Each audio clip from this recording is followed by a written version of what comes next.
अस्सलाम वालेकुम student, I am Tariq Hussain. उम्मीद है कि आप सब लोग ठीक होंगे। हम Boyle's law, gas law, Charlie's law, ideal gas law और जनरल गैस इक्वेशन के बारे में हमने डिस्कस किया था। और प्रीवियस लेक्चर में मैंने ये आप लोगों को कहा था कि हमने सबसे पहले क्या करना है, जो थ्योरेटिकल लॉज हैं उसकी थ्योरी के बारे में पढ़ना है और उसके जो फार्मूलाज हैं उसको बारे में डिस्कस करना है। उसके बाद हम आएंगे उनके प्रॉब्लम पे। तो प्रीवियस लेक्चर में हमने जो लॉज थे, लॉज और जो फार्मूला हैं वो हमने कंप्लीट कर लिया था। इस लेक्चर के अंदर हम इन पे जो प्रॉब्लम्स हैं वो हम शुरू कर रहे हैं। तो सबसे पहले बॉयल्स लॉ में जो प्रॉब्लम है उस पर आते हैं। ये बॉयल्स लॉ हमें क्या कह रहा होता है, बॉयल्स लॉ कह रहा है कि जो प्रेशर होता है गैस का वो इन्वर्सली प्रोपोर्शनल वॉल्यूम के साथ होता है। वॉल्यूम इंक्रीज होगा, प्रेशर डिक्रीज होगा। प्रेशर इंक्रीज होगा तो वॉल्यूम डिक्रीज होगा। तो वहाँ से हमने ये रिलेशन ड्राइव किया था कि P1 V1 is equal P2 V2। और ये चीज़ मैंने बताई थी कि अगर टैंकर है, ठीक है, उसका कोई ना कोई प्रेशर होगा, उसका कुछ ना कुछ वॉल्यूम होगा, ठीक है, स्टैंडर्ड एक कंडीशन पे यहाँ पे। तो उस वक्त जो पहले उसका जो वॉल्यूम था उसको हम V1 कहते हैं और पहले उसका जो प्रेशर था वो उसका P1 होगा।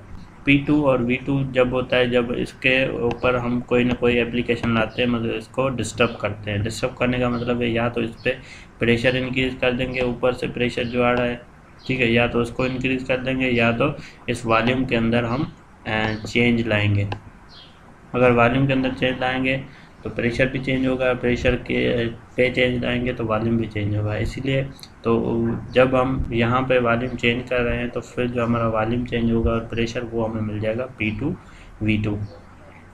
तो ये फार्मूला हमने ड्राइव किया था। आपको पता ये जो है ना, ये फार्मूला आपके माइंड में होना चाहिए हर वक्त कि बॉयल्स लॉ के अंदर हम जो फार्मूला इस्तेमाल करते हैं वो होता है P1 V1 is equal P2 V2। ये हमारा फार्मूला, ये आप लोगों को माइंड में होगा तभी आप इस पर प्रॉब्लम्स कर सकते हैं। तो चलते हैं हम प्रॉब्लम की तरफ। सबसे जो पहला प्रॉब्लम है यहाँ पे, सबसे पहले हमें क्या करना है, स्टेटमेंट समझनी है। उसके बाद डेटा बनानी है। डेटा बनाने का मकसद होता है कि डेटा हम कैसे बनाते हैं कि हमें पता होता है, हमें अगर फार्मूला क्या पता है P1 V1 P2 V2, हम सबसे पहले यहाँ पे क्या करेंगे, ये स्टेटमेंट को यहाँ पे रीड करेंगे। रीड करने के बाद हमें ये पता होना चाहिए कि P1 कौन सा है, V2 V1 कौन सा है और P2 और V2 कौन कौन सा है, ठीक है। तो ये हमने पूरा इस डेटा से बाहर निकालना है, डेटा से एक्सट्रैक्ट करना है। तो हम इसको पढ़ते हैं। पढ़ने का तरीका क्या होता है, सबसे पहले आप इसको कम्प्लीटली पढ़ लें, ठीक है। उसके बाद इसकी जो पॉइंट्स हैं वो इन फार्मूला के फॉर्म में लिखें। अगर आपको पता चल गया कि ये P1 होगा और ये P2 होगा तो आप उसको P1 इक्वल टू लिखें, आगे जो वैल्यू मिला हुआ है, ठीक है। तो a tank of nitrogen has a volume of 14.0 litre. कह रहा है एक टैंक है, उसके अंदर नाइट्रोजन गैस है, उसका जो वॉल्यूम है वो है 14.0 लीटर है। And pressure of 760.0 mm of mercury, ये यूनिट है, ये हमारा है प्रेशर। हमें यहाँ पे ये चीज़ें अंडरलाइन करते जानी है। तो प्रेशर लीटर्स में मिला हुआ है और जो हमारा वॉल्यूम लीटर में मिला हुआ है, जो प्रेशर हो वो mm ऑफ मर्क्यूरी में मिला हुआ है। ये हो गया, ये थी हमारी V1। आप इसको V1 कहते हैं क्योंकि ये पहली कंडीशन बता रहा है कि पहले ऐसे था। उसके बाद ये हमारा हो गया जाएगा P1 और ये V1, ठीक है।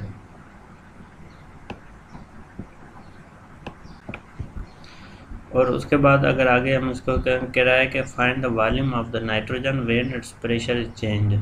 यहाँ पे वो बात आ गई जो मैंने पहले बताई। कह रहा है अब आपको क्या करना है, वॉल्यूम मालूम करना है जब प्रेशर हम चेंज करेंगे। मतलब पहले जो प्रेशर था वो था, ये हमने P1 उसको लिखा, ठीक है। उसके बाद जो दूसरा प्रेशर है वो P हमारा 2 हो जाएगा और जो हमारा दूसरा वॉल्यूम है वो V2 हो जाएगा।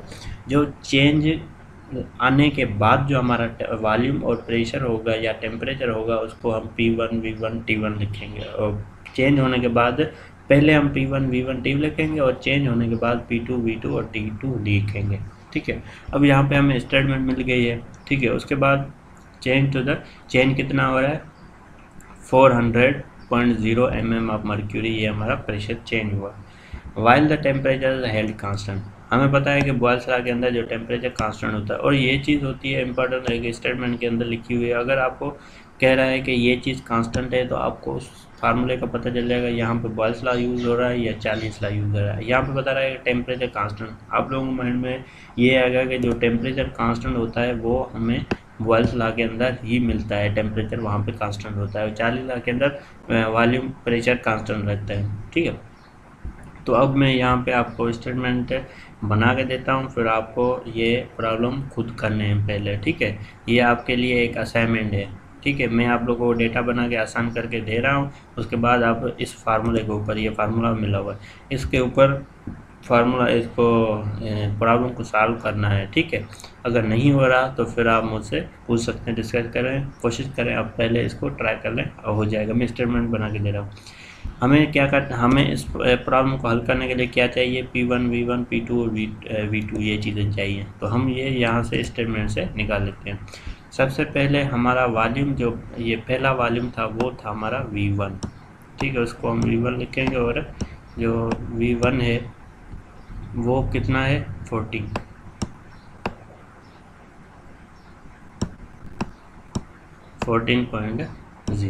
ठीक है, V1 मिल गया। उसके बाद दूसरा क्या मिला हुआ है, इन प्रेशर ऑफ, ये प्रेशर मिला हुआ है, मतलब ये हमें P1 मिला हुआ है। ठीक है, P1 को हमें हल करना है। P1 का वैल्यू क्या है 760।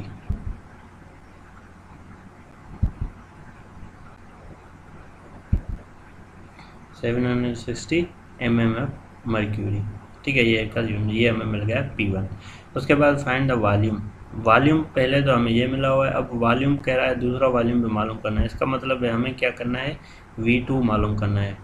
और ये भी एक प्रॉब्लम सॉल्व करने के लिए इम्पोर्टेंट स्टेप होता है कि हमें पता चल जाए कि हमें मालूम करना क्या होता है। ठीक है, ये हमारा, ये हमें पता चल गया है यहाँ पे, क्योंकि ये चीज़ निकालना कि हमें डिटरमाइन कौन सी चीज़ करनी है, ये चीज़ निकालना, ये भी एक मतलब प्रॉब्लम की मेन स्टेटमेंट के अंदर ही आ जाता है। अगर आपने ये मालूम कर लिया तो आपका समझो काफ़ी काम जो है आसान हो जाएगा। ठीक है, हमें V1 मिल गया, P1 मिल गया और V2 मिल गया। V2 हमें मालूम करना है, वो हमें पता नहीं है।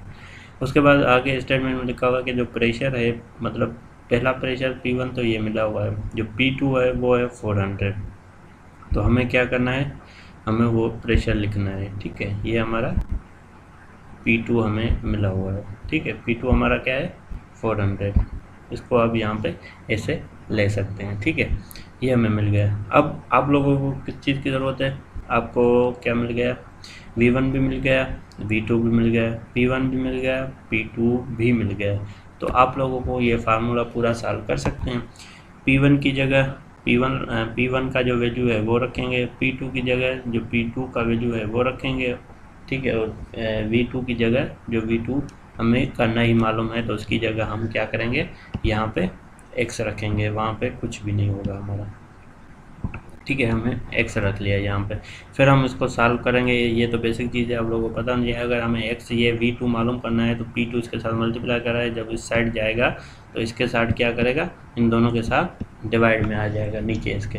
फिर आप उसको वहाँ पे टेबल लगा के इसको सिंपलीफाई करके इसी तरह आप इस प्रॉब्लम को ऐसे सॉल्व कर सकते हैं। ठीक है, ये आपके लिए असाइनमेंट भी है, मैंने काफ़ी जो है ना आसान कर लिया, आपको हर चीज़ निकाल के दे दी है। आप लोगों को ये स्टेटमेंट जो है ये पढ़नी है। ठीक है, उसके बाद समझना है, उसके बाद आप इस पर प्रॉब्लम हल कर लेंगे आसानी से। ये फार्मूला भी आपके पास लिखा हुआ है, ये फार्मूला जहन में होना चाहिए। ठीक है, उसके बाद स्टेटमेंट जब पढ़ रहे हैं आप लोगों को सबसे पहला पता डेटा निकालनी है बाहर। ये जो मैंने निकाली हुई है P1 V1 V2 V1, ठीक है, ये इसकी डेटा है, सबसे पहले ये निकालनी आनी चाहिए। और दूसरी बात हमें ये पता होना चाहिए कि हमें मालूम कौन सी चीज़ करनी है। ठीक है, ये डेटा में आ जाते हैं। उसके बाद फार्मूला सेलेक्ट करना है। फार्मूला सेलेक्ट करने के बाद आप वैल्यू पुट करेंगे तो आपको उसका रिज़ल्ट आ जाएगा।